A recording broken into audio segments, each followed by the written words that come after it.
After the discovery of what my dad was doing, life went downhill pretty quickly in the Davis household.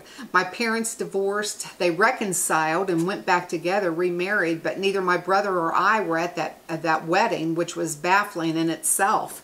Things may have let up for a brief spell, but it certainly did not last long. There was a lot of rage and anger in our home, and my mother miscarried a child that threw her into a deep, dark depression. My grandmother, whom I had been prohibited from seeing, died. And so all these things left a deep, dark hole in my life. Now today it's called acting out.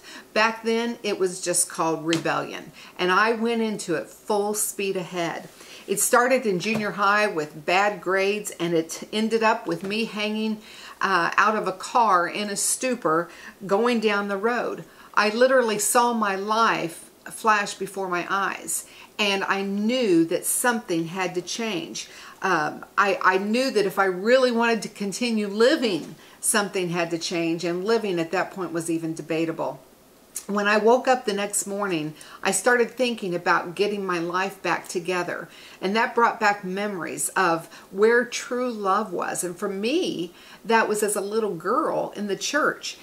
And how desperately I needed that love. I had been trying to find it everywhere else. And all I got were wounds and shame. I was 17 years old. I was scared. I was used. I had been abused. I was accused. And in a small town where everyone knows everyone else's business. And I had a lot of business.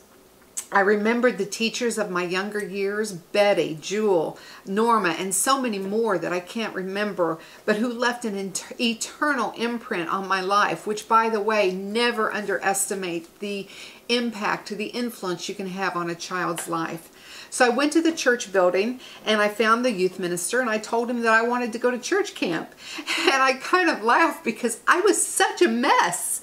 And he must have been thinking, what in the world am I going to tell the rest of the parents, you know, of the kids who are going to go to church camp? But he let me go, and it forever changed my life. And so coming up, church camp and those wonderful sponsors, and the next chapter of my life that fell apart.